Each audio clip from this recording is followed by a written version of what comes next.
there's this cartoon character that has been shown wearing over-the-top makeup and dressed in female attire.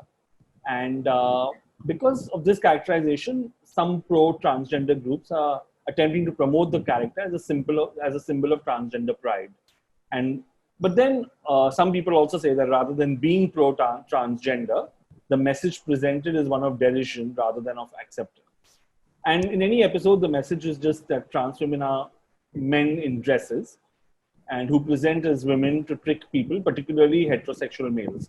So when we say in any episode, we mean about or that cartoon character. Some of you have mentioned him from Powerpuff Girls, Goofy. Johnny Bravo, I see. Johnny Bravo. Yeah. So Pounds Close. Pounds Close. Let's go to somebody who's raised hands. This is just a guess answer. I think I came across this somewhere on Twitter about Bugs Bunny being portrayed, dressing up as female. So I don't know if it's correct or not, but I thought that's the answer. That is absolutely correct. It is Bugs Bunny. And so I got to know of this through Disclosure. It's a very, very interesting and lovely documentary on transgenders' portrayal in Hollywood, in cinema there, in television there. And how over a period of time it has come to be, from being just caricatures and just people to be made fun of, to what they are today with, with getting meaty roles in Orange is the New Black. I forget the person's name. Laverne Cox. Yes, Laverne Cox. Thank you. Yeah. So I absolutely recommend this documentary completely. It's on Netflix. Everyone should watch it. Everyone should watch it. I wanted to like this. I really always wanted to say that I love Bugs Bunny. So, and I always thought he was a gay character even before other people said he was. And then in this documentary, there's a moment in which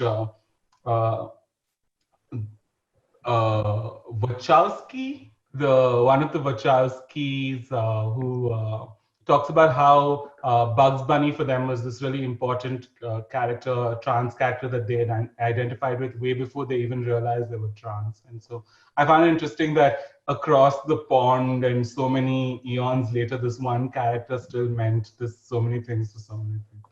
Yeah, and I mean, if you talk about this particular documentary, what's also interesting is the number of trans men voices you get to hear.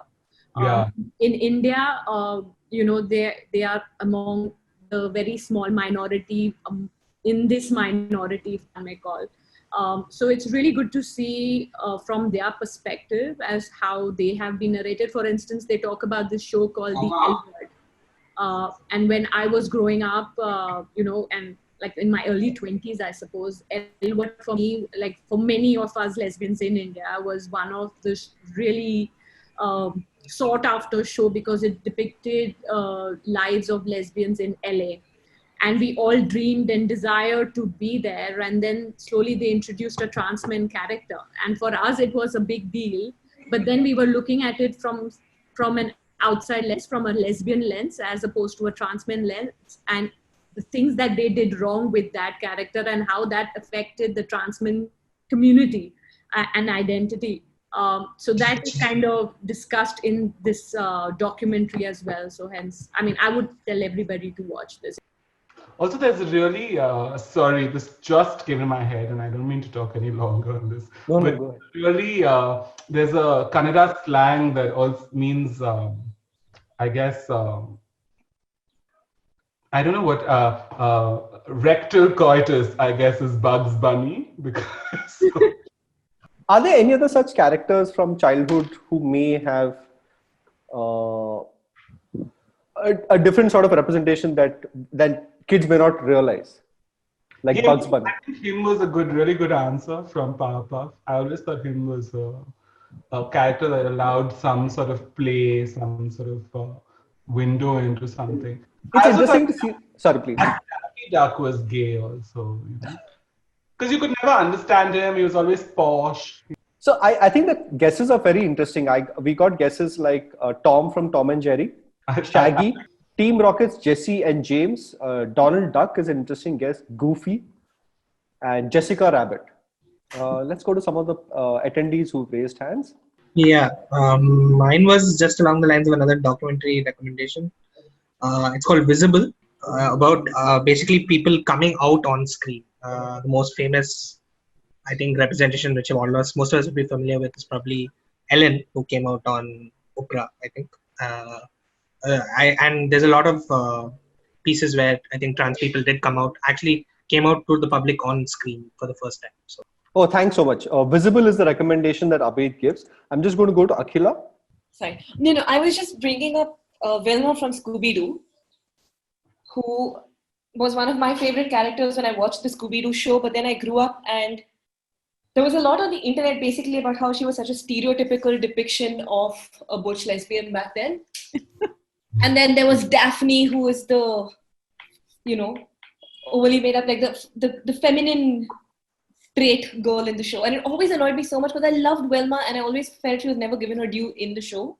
Yeah, There's sorry, a that lot, was just there's a lot of fanfic around Velma and Daphne's romances on the internet. Oh, really? Ooh, Yeah, that sounds like a wholesome. I think a lot of women read that as them as a romantic couple because Velma was always saving Daphne also, right? In Scooby-Doo. Okay. Let's go to Zabe. Yes, please. Yeah. Sorry. Hi. So there's this Japanese anime called Capture Sakura. So in there's the brother of the protagonist, basically Sakura's brother, is coupled sort of with this other character, like his friend, which is made in a very straightforward manner. It's not sort of like covered up or anything. It's quite obvious that the affections that this person has for Sakura's brother are of the romantic sort, and it was one of the first representations of same sex romances that I can remember of. So also a great show if anybody wants to go take a look. Yeah.